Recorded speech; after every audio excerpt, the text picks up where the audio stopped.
Hello guys, welcome back to my channel MD Lalu গ্রামের ছেলে channel আপনাদের স্বাগত জানাই। এই যে দেখতে পাচ্ছেন আমার ভাস্তা গাড়িটা নতুন নিয়েছে, খুব জেদ করছিল গাড়ি নেওয়ার জন্য।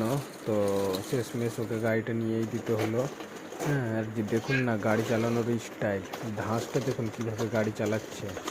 হ্যাঁ, আমার ভাস্তা না বলো মোত্তালিব। এই যে দেখুন না কীভাবে গাড়ি চালায়, আর কথা এত পাকা পাকা কথা বলে। হ্যাঁ, তো এই গাড়িটার দাম নিয়েছে 1300 টাকা। এই যে আমাকে হাই করছে দেখুন কীভাবে। আর কিছু নিলেই তো আমার কাছে এসে বলবে কাকু আমার ভিডিও করে দাও, আমার ভিডিও করো।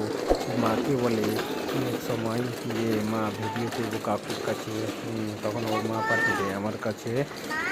এই যে দেখুন কীভাবে গাড়ি চালায়। এই যে ওর এটা ছোটো ভাই, ছোটো ভাইকে নিবে না, কিন্তু আমি চাপিয়ে দিলাম ওকে ছোটো ভাই। আর ওর ছোটো ভাইটা নেওয়ার জন্য, গাড়িটা চালানোর জন্য খুব জেদ করে। এই যে দেখুন ওর ছোটো ভাইটা কাঁদতে লাগলো, তো শেষমেশ ওর ছোটো ভাইটা নেমে গেল। ও দেখুন না তবুও পা নামাচ্ছে না, পাকা ছিল, খুব পাকা। এই যে দেখুন কীভাবে চালাই গাড়ি। আর এই গাড়িটা কে কে চালিয়েছে ছোটোতে একটু কমেন্টে বলবেন। আমার ভাতিজা ও নিয়েছে। ওর বাবা বাইরে থাকে, কিন্তু গাড়িটা নিতেই হলো ওর জেদের জন্য। এবারে এই গাড়িতে খাওয়া দাওয়াটা ছেড়ে দিয়েছে, সারাদিন গাড়ি চালিয়ে বেড়ায়।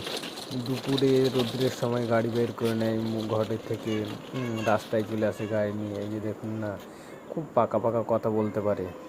আমাকে তো বলেই, মানে নতুন কিছু নিলেই ও আমার কাছে এসে হাজির।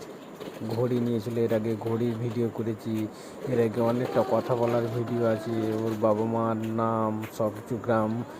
আর এর আগে একটা গাড়ি নিয়েছিল, বাস গাড়ি, ওটারও ভিডিও করেছিল। বললো যে কাকু আমাকে ভিডিও করে দাও। মানে যেই কিছু নিয়ে না কেন ও আমার কাছে এসে ভিডিও করবে। দিদিকে বলে ওর। আমার ভাস্তার জন্য একটা লাইক কমেন্ট শেয়ার করবেন গাইজ।